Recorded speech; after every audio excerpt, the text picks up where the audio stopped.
Bien, jóvenes, el tema que vamos a ver el día de hoy es estática. En este capítulo vamos a ver ciertos conceptos que son sumamente importantes. Este capítulo vamos a dividir en dos partes, ¿sí? En realidad esto es de estática uno, pero lo vamos a dividir en dos partes y hasta esta parte llegaría hasta este capítulo llegaría tu examen, ¿no? Entonces, eh, el contenido que vamos a ver es el siguiente, ¿no? La interacción, las fuerzas usuales, los diagramas de cuerpo libre, el equilibrio mecánico y la primera condición de equilibrio mecánico. A ver, ahí está, ¿no? Interacción, fuerzas usuales, diagrama de cuerpo libre, equilibrio mecánico y primera condición de equilibrio mecánico. Bien, vamos a ver primero el concepto de interacción. Este concepto de interacción es bastante importante porque me permite explicar, en primer lugar, lo que ocurre a nuestro alrededor. ¿Sí? Fíjate, a nuestro alrededor nosotros siempre vamos a estar interactuando con otros cuerpos, ¿no? Y esta interacción se va a dar de manera directa, es decir, por contacto directo, o a distancia, ¿no? Esas son las dos formas de interacción que nosotros vamos a reconocer. Ahora, pero ¿y qué es una interacción? Una interacción no es otra cosa que la acción mutua que se ejerce en dos cuerpos. Es decir, vamos a tener dos cuerpos y estos dos cuerpos, ¿sí? Van a interactuar entre ellos, se van a ejercer cierta influencia entre ellos. Esa influencia que se ejerce, esa acción que se realiza mutuamente, es lo que nosotros conocemos como interacción. Y esta, como habíamos mencionado, puede ser por contacto directo o a distancia. Analicemos la primera, cuando es por contacto. En este contacto que es directo, lo que nosotros vamos a observar es, por ejemplo, una superficie y encima de esa superficie hay un bloque. Entonces, vamos a hacer una separación imaginaria para ver qué es lo que está ocurriendo. Y mira lo que ocurre. Va a haber una acción del piso, es decir, el piso lo que hace es sostener a este bloque. Pero a su vez, al mismo tiempo, el bloque aplasta la superficie, aplasta el piso. Esta es una acción mutua, esta es una acción doble, ¿no? Por lo tanto, decimos que esto es una interacción por contacto, obviamente, ¿no? Entonces, si nosotros reconocemos a nuestro alrededor, tenemos muchas interacciones de este tipo, ¿no?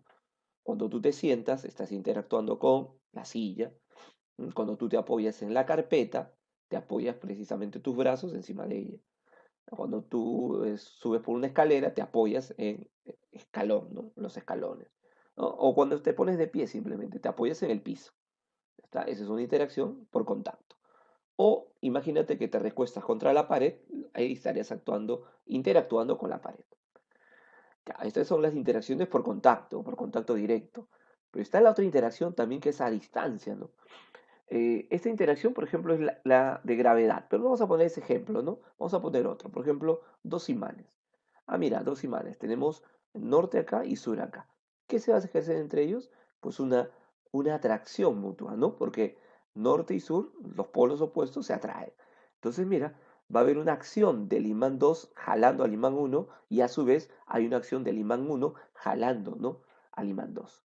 Entonces, esta es una interacción, sí, pero es una interacción a distancia. Perfecto. Entonces, esto es lo que nosotros también tenemos que ver, que reconocer, ¿no? Estas interacciones. Ahora, si queremos medir estas interacciones, vamos a tener que hacer uso de algo que precisamente pueda medir estas interacciones. Y nosotros sabemos que todo lo que se puede medir es una magnitud. Muy bien, entonces lo que vamos a hacer uso es de una magnitud. Pero fíjate que es importante la dirección, ¿no? Porque acá, mira, lo atrae, pero no de cualquier manera, lo atrae en una línea de acción. Lo mismo ocurre acá, en la interacción por contacto, ¿no? Se atraen por una línea de acción. Por lo tanto, debe haber una dirección ahí de por medio. Por lo tanto, la magnitud que nosotros vamos a utilizar para cuantificar, para medir las interacciones, debe ser pues una magnitud de tipo vectorial, ¿sí? Magnitud de tipo vectorial. Pero, ¿cuáles son las interacciones que nosotros vamos a considerar? Bueno, hay que hacer un brevísimo análisis de lo que es las interacciones. En la En la física, lo que vamos a ver nosotros es que existen cuatro tipos de interacciones que hasta la fecha han, han, este, se han desarrollado y que se están estudiando, ¿no? Las cuales por ahí de repente en algún momento, tiempo más adelante, se pueden reducir, ¿no? Pero hasta ahora son cuatro las formas de interacción y estas formas de interacción se le llama fuerza, también dicho sea de paso, ¿no? Las cuatro fuerzas fundamentales o las cuatro interacciones fundamentales de la naturaleza. Estas interacciones son la interacción gravitatoria, que se da cuando dos cuerpos tienen masa, la interacción electromagnética, producto de la electricidad y el magnetismo, que poseen algunos cuerpos, ¿no? Que en realidad poseen todos los cuerpos en su interior, pero que se manifiesta en uno más que en otro, ¿sí? Estas son las que nosotros más conocemos, la gravitatoria y la electromagnética. La electromagnética tiene una variedad de formas en las cuales se manifiesta, ¿no? Y las principales acciones que nosotros vemos son estas dos las que están, las que están dominando, mejor dicho, nuestro mundo, ¿no? Lo que nosotros conocemos. Pero existen otras dos. Pero estas otras dos están eh, involucradas con el átomo, ¿no? Con la parte más pequeñita que nosotros conocemos de la materia. Específicamente con la parte del núcleo, ¿sí? Del núcleo del átomo. Esta es la interacción nuclear débil que permite explicarnos, en este caso, lo que, lo que ocurre en el interior de las, eh, en el interior de precisamente el núcleo de un átomo y la interacción nuclear fuerte. Entonces, estas son las interacciones más importantes que nosotros conocemos, ¿sí? Hasta ahora. Existen estudios modernos que están eh, uniendo estas cuatro fuerzas, principalmente estas tres últimas, ¿sí? Estas tres últimas, ya existen teorías que las juntan en una sola, y la idea central es que estas cuatro sean una sola, ¿no? Como inicialmente se supone que ocurrió en el Big Bang, ¿no? En el Big Bang, en la gran explosión, se entiende que todas las fuerzas eran una sola, ¿no? Entonces, de ahí la intención de querer juntar a las cuatro en una sola fuerza, ¿no? Que todavía no se ha logrado, pero que se está en camino a ello. Y a propósito de esto, lo que estamos hablando, las interacciones, la medida de las interacciones, pues nosotros lo hacemos a través de fuerzas, ¿no? La cuantificación de lo que es las interacciones se da a través de lo que son las fuerzas. Entonces, el concepto de fuerza será el siguiente. Primero, es una magnitud de tipo vectorial, lo habíamos mencionado, ¿no? Para medir las interacciones hace falta, ¿no? Se hace necesario tener una magnitud de tipo vectorial. Segundo, que esta magnitud vectorial va a medir la intensidad de las interacciones, es decir, cuantifica e indica la dirección. Cuantifica significa que queremos saber cuánto vale y además tenemos que saber hacia dónde va, ¿no? La, la fuerza. Entonces, las fuerzas podemos indicar que si son magnitudes vectoriales se van a representar pues, mediante un vector, ¿cierto? Recordando que todo vector va a tener un módulo, ¿no? Una medida, un valor, y además va a tener una dirección, es decir, se va a dirigir hacia algún lado. Entonces, la fuerza va a tener esta representación. Entonces, acá nosotros vamos a poder hacer uso de lo que nosotros conocemos como los vectores. Ahora, ¿sirve para representar a estas magnitudes? Por supuesto que sí. Nosotros sabemos que este joven empuja este bloque aplicando una fuerza, ¿cierto? Claro, aplica una fuerza y entonces mueve, logra mover, logra desplazar este objeto. Ah, perfecto. Entonces, pero ahora, en lugar de estar dibujando a la persona, lo que nosotros vamos a hacer, bueno, dibujamos al bloque, eso sí, pero en lugar de dibujar a la persona, vamos a dibujar lo que esta persona realiza. Y mira, está empujando, ¿no? Mediante este vector que representa la fuerza que realiza la persona, está empujando a el bloque. La unidad que se utiliza es el newton, ¿sí? La unidad a usar va a ser el newton. Y eso va a ser importante, es decir, va a haber 40, 50, 60, 70 newton y eso para nosotros va a ser importante, ¿no? Entonces, conocer lo que son las fuerzas para nosotros va a ser sumamente importante. A propósito de esto, hay un video que sugiero que veas y es el que vamos a ver en este caso a continuación, ¿sí? Bienvenidos. Hoy hablaremos sobre las fuerzas en nuestra vida diaria.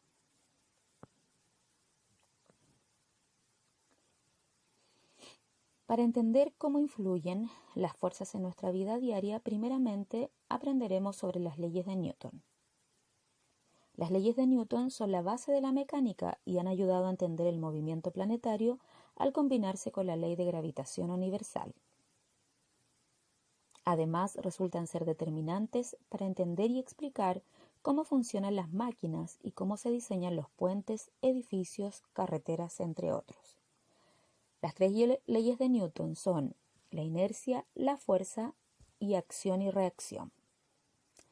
La fuerza es todo agente capaz de modificar la cantidad de movimiento o la forma de los materiales. Es una magnitud física de carácter vectorial, ya que posee tres elementos: módulo, dirección y sentido. Ahora, lo que queremos es identificar las siguientes fuerzas que actúan en nuestra vida cotidiana. Fuerza de peso, normal, de roce, elástica, electromagnética. Además vamos a incluir la presión, ya que está muy relacionada con la fuerza. La presión es la fuerza que ejerce el cuerpo perpendicularmente sobre el área en la que actúa. Como ya repasamos sobre la fuerza y la presión,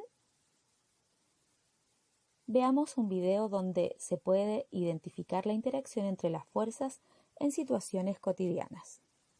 En esta oportunidad entonces vamos a ver cómo en un acto tan simple como lavar la ropa se ven representadas las fuerzas que hemos visto hasta ahora. Para eso vamos a encender. Tenemos acá cómo está dando vuelta la ropa, cómo va girando, para calcular el peso del llenado que se hace a través de unos resortes, cuánto baja. Y ahí está llenando. Lo primero que haremos es hablar de la gravedad.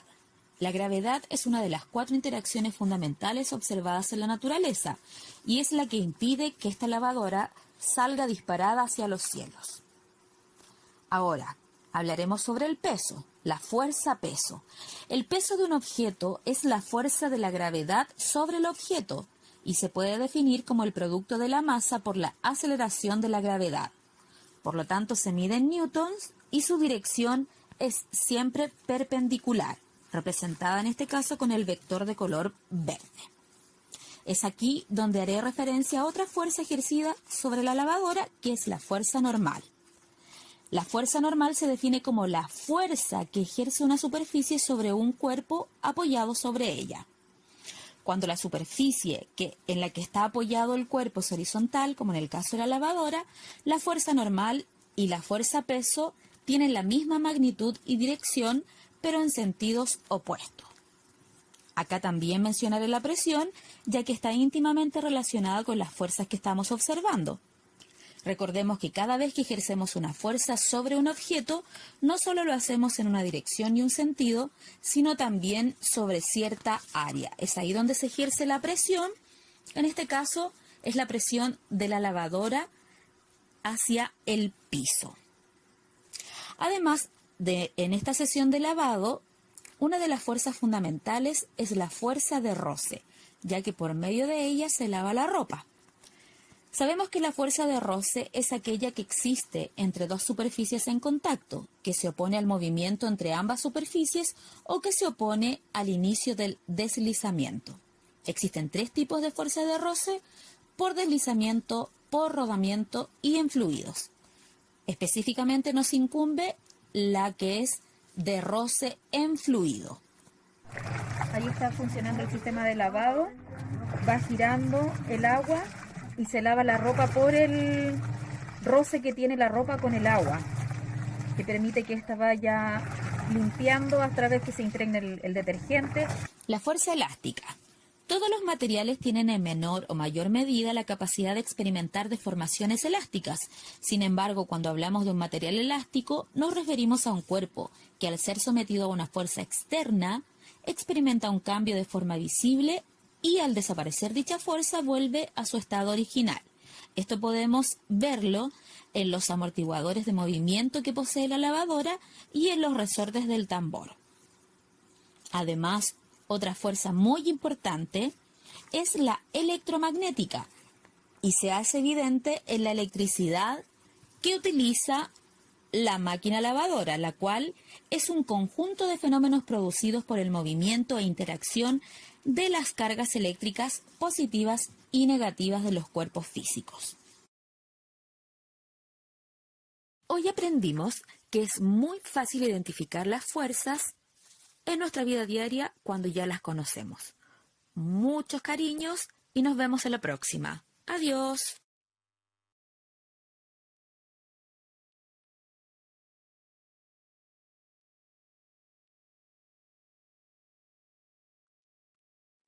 Bien, vamos a hablar ahora sobre las fuerzas que se presentan con mayor frecuencia a nuestro alrededor. En el video que acabamos de mostrar, precisamente se hablaban de algunas de ellas, ¿no? Como la fuerza de gravedad, la fuerza normal, fuerza elástica, ¿no? Entonces, fíjate, vamos a hablar un poquito más detalladamente respecto de ellas, ¿sí? Vamos a denominar fuerzas usuales precisamente aquellas que vamos a utilizar con mayor frecuencia y que en realidad se usan con mayor frecuencia y que están presentes eh, a nuestro alrededor, ¿sí? La primera de ellas, y quizás la más importante de todas ellas, sea pues precisamente la fuerza de gravedad, ¿no? Esta fuerza, de alguna manera, ya la hemos estudiado cuando habíamos visto el movimiento vertical de caída libre, pero ahora vamos a analizarla un poquito mejor. Mira, esta fuerza de gravedad se da siempre y cuando existan dos cuerpos, ¿no? Dos cuerpos que tienen masa. Y esos dos cuerpos que tienen masa se van a atraer.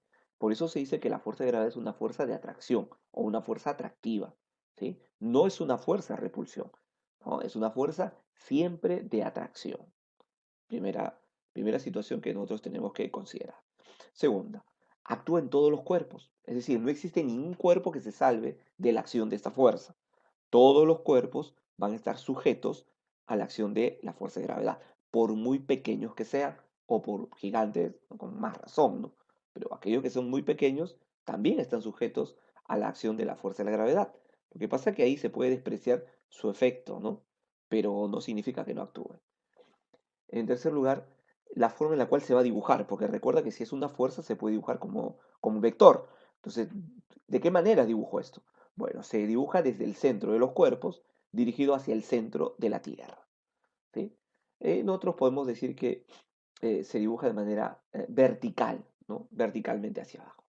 Entonces, por ejemplo, tenemos esos cuerpos. ¿Cómo se va a dibujar la fuerza de gravedad en estos cuerpos? Bueno, se ubica en este caso en el triángulo el baricentro, ¿no? Que es el centro del triángulo, y ahí se dibuja la fuerza de gravedad. En ese bloque, que es rectangular, se ubica la intersección de las diagonales y ahí se dibuja la fuerza de gravedad. Y en una circunferencia o en una esfera es más sencillo, no es el centro de la circunferencia o esfera, ¿sí? Ahora, la fuerza de gravedad se puede determinar, se puede medir, claro, se calcula de la siguiente manera, multiplicando la masa por la gravedad. Ojo, la gravedad se entiende por la aceleración de la gravedad, que vale 10 para nosotros, ¿no? Entonces, es decir, si este triángulo tiene una masa de 2, su fuerza de gravedad será 20 newton. Si este bloque tiene una masa de 3, su fuerza de gravedad será 30 newton. Si esta esfera tiene una masa de 7, será 70 newton. Así de fácil, ¿sí? Por lo tanto, es lo que nosotros vamos a tener que determinar y la fuerza de gravedad es sumamente sencilla. Esa es la primera fuerza. Segunda fuerza importante, la fuerza de tensión. Oye, mira, la fuerza de tensión también es importantísima, pero a diferencia de la gravedad, esta ya no actúa en todos los cuerpos. Para empezar, la fuerza de tensión es una fuerza interna, es decir, va a actuar en el interior de la cuerda, ¿sí? Es decir, solamente actúa en cuerdas, pero cuando estas cuerdas están estiradas. Ojo ahí, ojo ahí. Van a actuar, sí, pero siempre y cuando estas cuerdas estén estiradas, ¿sí? Esa es la condición.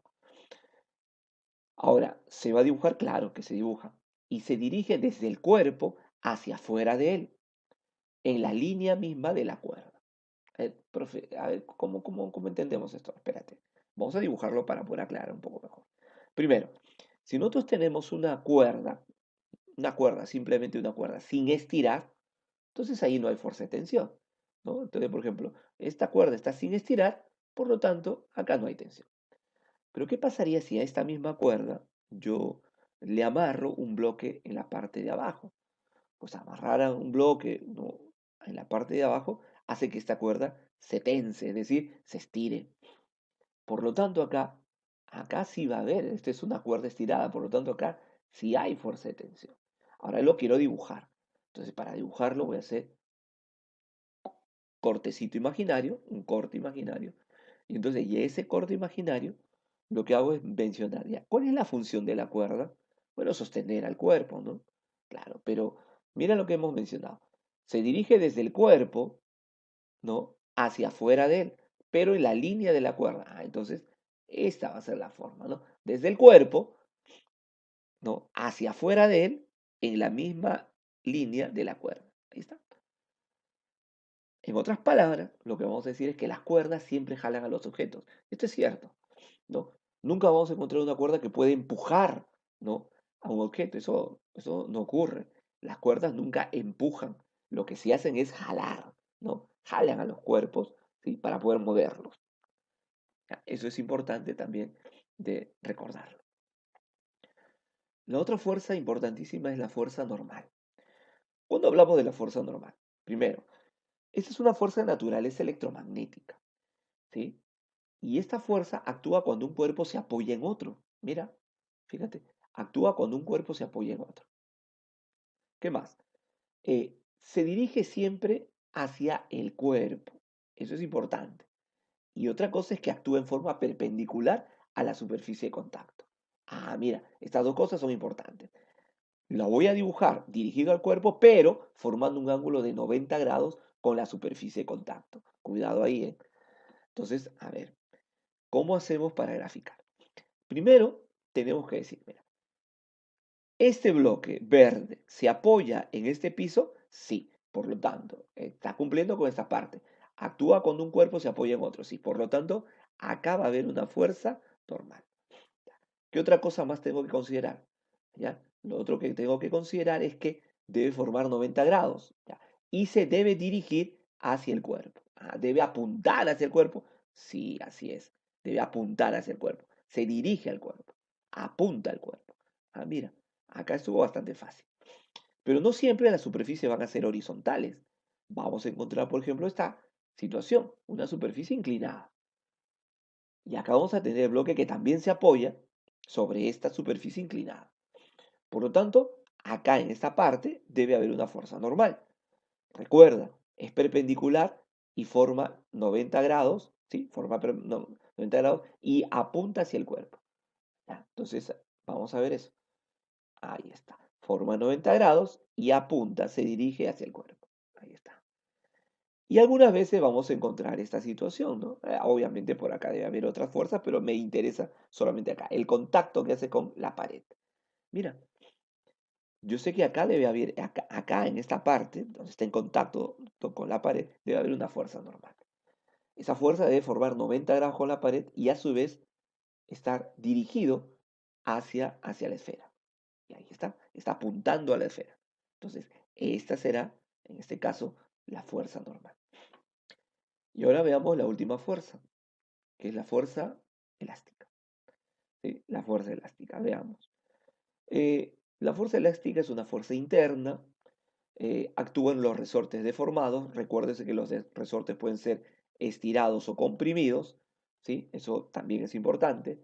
Otra cosa es que, y esto sí es fundamental con esta fuerza, se grafica siempre opuesto a la deformación. Es decir, si tú lo estiraste, vas a dibujarlo opuesto al estiramiento. Si tú lo has comprimido, lo comprimiste, lo vas a dibujar opuesto a la compresión, ¿no? Esto hay que recordarlo siempre. Pues bien, veamos esta situación. Acá tenemos un resorte y fíjate, para que exista la fuerza elástica, este resorte tiene que estar deformado. Es decir, o estar más grande o estar más chiquito de su posición normal. Si está en su condición normal, no hay fuerza elástica. Por ejemplo, acá no existe fuerza elástica porque no está deformado. Pero veamos si otra vez, al igual que en la cuerda, yo le En la parte de abajo, en la parte inferior, le ubico un cuerpo, lo amarro con un cuerpo. Pues lo que voy a notar es que se estira. Ahí está, se estiró. Por lo tanto, acá ahora sí hay fuerza elástica. ¿Qué ha ocurrido? Se estiró, mira, una longitud X. Esta longitud X es su elongación, ¿no? O es su deformación, como quieras llamarlo, elongación o deformación. ¿Sí? A ver, veamos. Se calcula de la siguiente manera, porque la fuerza elástica se puede calcular. Se calcula multiplicando la constante rigidez por X. Profe, ¿qué es la constante rigidez? Bueno, se entiende que todos los cuerpos tienen una resistencia a ser deformados, es decir, a ser estirados o comprimidos.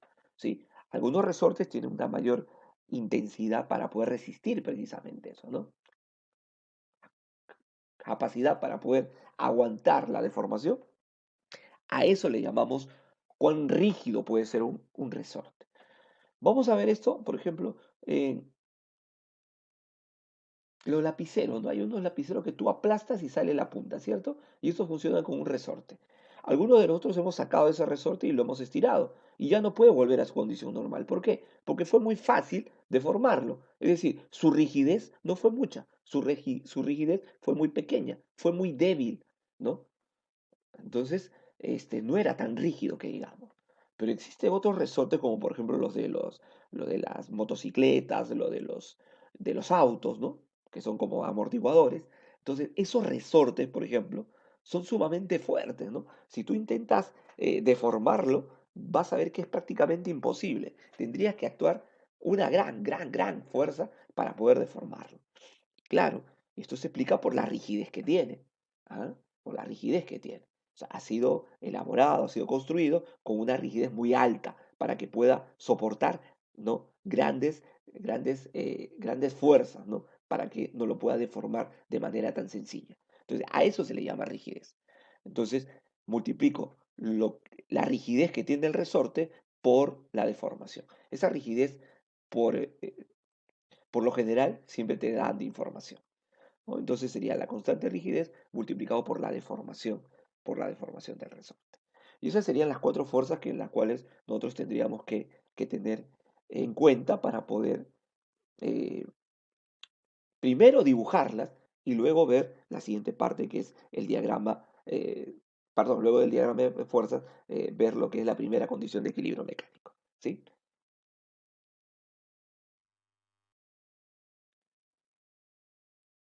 Bien, vamos a empezar ahora lo que se denomina el diagrama de cuerpo libre.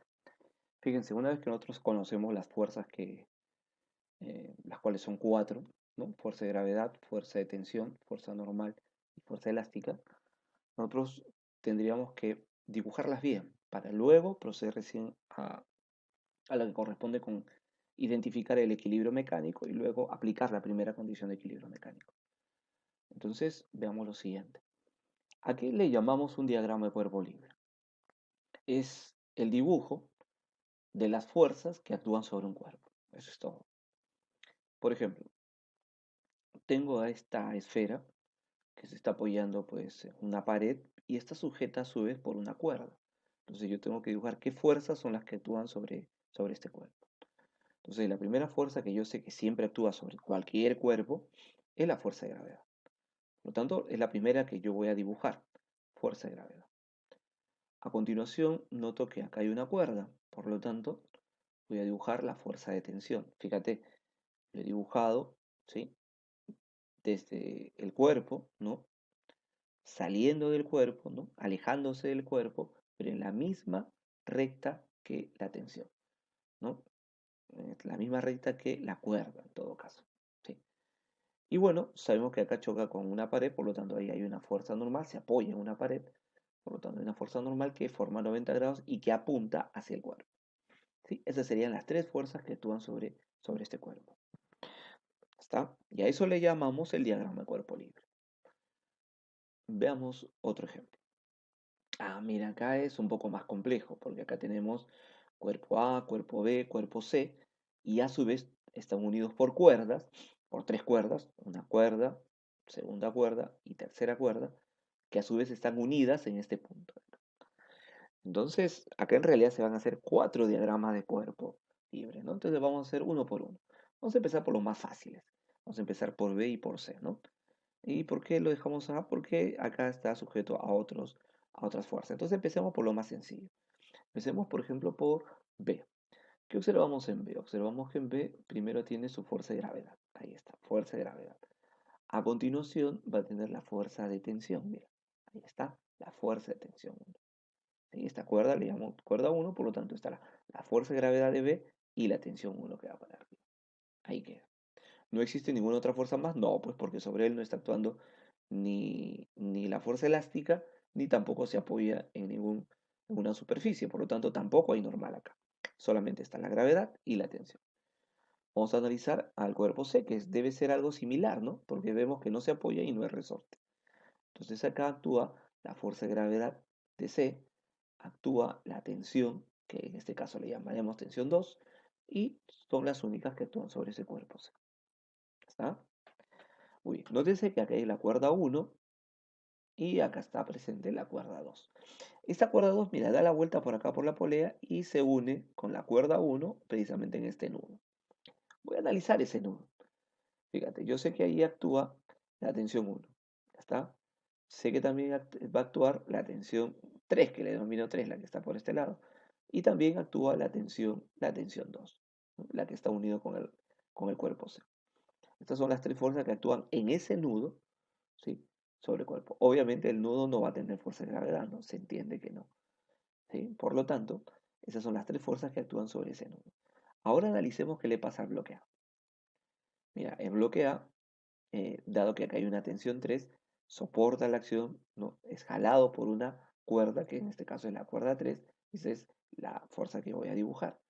También sé que hay una fuerza de gravedad que va dirigida hacia abajo, y como está apoyado en una superficie, existe una fuerza normal que va hacia arriba, ¿no? Perpendicular y apuntando al cuerpo. Pero mira, acá hay un resorte. Se entiende que la tensión 3 lo está jalando, por lo tanto, este resorte está estirado. Entonces, la fuerza elástica va en esa dirección. Fíjate, ahí habría realizado el diagrama de cuerpo libre de, de estos tres cuerpos y a su vez también de este punto de unión de las tensiones, que es importante decir que es un nudo. También se hace el diagrama de cuerpo libre de aquellos puntos que unen a cuerdas, a los cuales se le llama el nudo. ¿Sí? Bueno, ahora pasaremos a ver lo que es el equilibrio mecánico. Bien, ahora vamos a determinar lo que significa el diagrama de cuerpo libre de los cuerpos. ¿Qué es el diagrama de cuerpo libre de los cuerpos? El diagrama de cuerpo libre de un cuerpo significa dibujar las fuerzas que actúan sobre él. En el libro eh, hay varios ejercicios en los cuales lo primero que nosotros tenemos que hacer es pues, realizar el diagrama de cuerpo libre precisamente de esos cuerpos, ¿no? Es lo que vamos a hacer. He elegido algunos, como por ejemplo en la pregunta 2 me piden directamente eso. Estamos hablando de la página 43. Y luego los otros problemas pertenecen a la página 44, ¿no? Son una parte del gráfico que cuenta el problema, así que vamos a realizar como parte inicial el diagrama de cuerpo libre de estos cuerpos que aparecen acá, de la página 43 y 44. Entonces empecemos, miren, siempre que nosotros veamos un cuerpo, lo que vamos a hacer en primer lugar es ver qué fuerzas actúan sobre él. Lo que nosotros sabemos inicialmente es que la primera fuerza que tenemos que considerar siempre va a ser la fuerza de gravedad. Desde el centro del cuerpo y verticalmente hacia abajo es la primera fuerza que yo voy a dibujar o que tendría que dibujar, ¿no? Entonces acá estaría la fuerza de gravedad y va a ir siempre desde el centro hacia abajo de manera vertical. Otra fuerza importante va a ser la fuerza normal, ¿no? Veo que existe fuerza normal porque este bloque se apoya en una superficie inclinada. Entonces, formando 90 grados con esa superficie inclinada, ¿sí? Y apuntando directamente al cuerpo, vamos a dibujar a la fuerza normal. Ahí está. Y finalmente esta fuerza F que sostiene a este cuerpo, ¿no? Que empuja a este cuerpo. Entonces, ¿cuántas fuerzas son? Tres, ¿no? Fuerza de gravedad, fuerza normal y la fuerza F. No existe fuerza de tensión porque no existe cuerda, no existe fuerza elástica porque no existe resorte, ¿sí? Muy bien, entonces esas serían las fuerzas que actúan sobre ese cuerpo. Ese sería el diagrama de cuerpo libre para ese cuerpo. Ahora analicemos acá. ¿Qué podemos hacer acá? Bueno, nosotros tenemos que evitar la confusión. Siempre nosotros vamos a analizar el diagrama de cuerpo libre sobre, precisamente eso, sobre el bloque, sobre cuerpos. ¿Sí? Entonces, veamos. En este caso voy a analizar a este bloque que está acá. Entonces, este bloque va a tener en su centro y hacia abajo una fuerza denominada, como ya hemos dicho, fuerza de gravedad. Entonces, esto sería la fuerza de gravedad. Ahí está. Ahora, en este punto y hacia arriba va a estar la fuerza de tensión. ¿Sí? Ahí está, va a estar la fuerza de tensión. Ahí está. Tensión, fuerza hacia arriba. ¿Sí? Que es precisamente la misma cuerda que aparece acá. ¿No? Será la misma tensión que aparece. Ahora, ¿qué puedo notar? Que son las únicas fuerzas que actúan sobre este cuerpo. No existen más. ¿Sí? Sobre este cuerpo solamente actúa la tensión hacia arriba y la fuerza de gravedad hacia abajo. ¿Se acabó? Ese es el diagrama de cuerpo libre de este bloque. Estas son las fuerzas que actúan sobre este bloque. Entonces, mucho cuidado.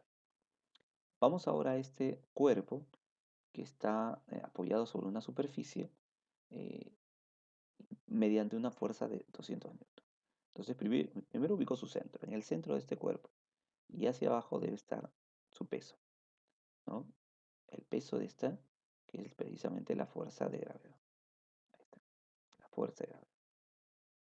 Luego, este cuerpo interacciona con esta superficie. Por lo tanto, acá, apuntando hacia abajo, ¿sí? Apuntando hacia abajo, debe estar la fuerza normal. Ahí está. Y esta fuerza, pues, evidentemente debe formar un ángulo de 90 grados. Voy a dibujarlo mejor acá para que se pueda visualizar mejor eso. Ahí está. Tendría que ser así. Y tendría la fuerza, entonces, fuerza normal, verticalmente hacia abajo. Entonces ahora tenemos fuerza de gravedad, fuerza de 200 newton hacia arriba y fuerza normal también hacia abajo. ¿Sí? Ahora aquí, acá vemos un sistema de poleas, acá hay dos poleas y un bloque que está ahí, ¿no? Sostenido en esta parte. Entonces, voy a analizar sobre este cuerpo primero. En el centro y hacia abajo va a estar la fuerza de gravedad. Ahí está. ¿Sí? De ese cuerpo. ¿Está? La fuerza de gravedad de ese cuerpo. Ahora veo que acá hay una tensión, por lo tanto aquí debe actuar una cuerda que le llamo la tensión igual a T. Y acá observo que hay otra cuerda, por lo tanto acá existirá otra tensión, una tensión que puedo denominar tensión 2. Entonces hay dos cuerdas. Dos cuerdas, por lo tanto dos tensiones diferentes, ¿no? Ahora, observo la polea. También puedo graficar lo que pasa con la polea. Y esto sí va a ser sumamente importante, porque voy a considerar acá lo siguiente. Voy a considerar acá lo que se denomina una polea ideal. Polea ideal. ¿Qué significa una polea ideal? Una polea ideal será aquella cuya masa es nula o prácticamente cero, ¿no? La masa es muy pequeña, muy pequeña. Entonces, consideramos, entonces consideramos ahí, entonces consideramos que m es prácticamente cero. Por lo tanto, no vamos a colocar, no vamos a considerar, eh, en este caso, la fuerza de gravedad. ¿Sí? No vamos a considerar la fuerza de gravedad de esta polea. Sí vamos a considerar todas las otras fuerzas que actúan sobre ella. Y vamos a ver lo siguiente, fíjate. Vamos a decir acá. Imagínate que voy a analizar a esta polea que está. Por acá noto que hay una tensión que precisamente lo jala hacia abajo. Recuerda que las cuerdas siempre jalan. Y aquí hacia abajo también está otra vez la misma tensión. ¿Por qué? Porque es la misma cuerda que da la vuelta. Entonces esta tensión es la misma. T ahí. Y aquí veo que hay una fuerza que está dirigida, en este caso, hacia arriba. Ahí está. ¿Qué se va a cumplir? Que si acá esté y acá esté, lo que va para arriba es el doble. Dos veces este. Eso es todo. Esto es una polea. Su peso no se pone porque su masa es muy pequeña. Tanto así que la masa es prácticamente cero. Ahí veamos esta otra situación, la otra polea. Mira, la otra polea está actuando de manera diferente. Nosotros podemos considerar acá lo siguiente. Observa. Aquí, esa polea. Voy a considerar ahora lo siguiente. Mira. Aquí, verticalmente hacia arriba, está el cuerpo, perdón, la cuerda que lo está jalando hacia arriba. Y acá tenemos la otra tensión. Entonces, estas tensiones son las mismas, porque da la vuelta acá, ¿no? Entonces, esto T y T. Y hacia aquí abajo está la otra tensión, que sería, en este caso, la tensión 2, ¿no? Claro, una tensión diferente. Pero ¿qué se va a cumplir? Lo mismo que acá arriba. Lo que va para arriba es T y T, entonces ¿cuánto irá para abajo? Pues el doble, 2 veces T. ¿Se acabó? Eso es todo. ¿Sí? Esto es para esta polea. Entonces digamos, si es la polea 1, esta es la polea 1, y esto sería la polea 2. Por lo tanto, esta es la polea 2. ¿Está? Entonces, eso es importante notar. ¿Sí? Así se trabaja cuando las poleas son ideales. Vamos ahora a este tipo de problema, ¿no? Entonces aquí lo que puedo notar es en el centro del cuerpo y hacia abajo va a estar la fuerza de gravedad. Aquí choca contra una pared, por lo tanto acá hay una fuerza denominada fuerza normal que apunta hacia el bloque. ¿Sí? Y dado que de repente esto puede resbalar, acá existirá una fuerza que nosotros podemos denominar como la fuerza de rozamiento. Fuerza de rozamiento. Si está quieto sería estático, pues, ¿no? Y si se mueve sería rozamiento cinético. ¿Sí? Se acabó, esas serían las fuerzas, incluyendo esta fuerza F que está acá, ¿no? Que muchas veces, como está así, voy a descomponer a esta fuerza para poder aplicar lo que es el equilibrio mecánico de los cuerpos. Y bueno, y finalmente este cuerpo, entonces en el centro y hacia abajo, sé que va a estar la fuerza de gravedad. Y desde su centro hacia abajo. Esta va a ser la fuerza de gravedad. Ahí va a estar. Por aquí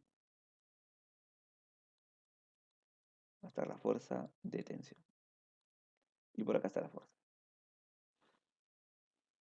¿Sí? Entonces, estas serían las fuerzas que actúan sobre este cuerpo en lo que nosotros denominamos el diagrama de cuerpo libre.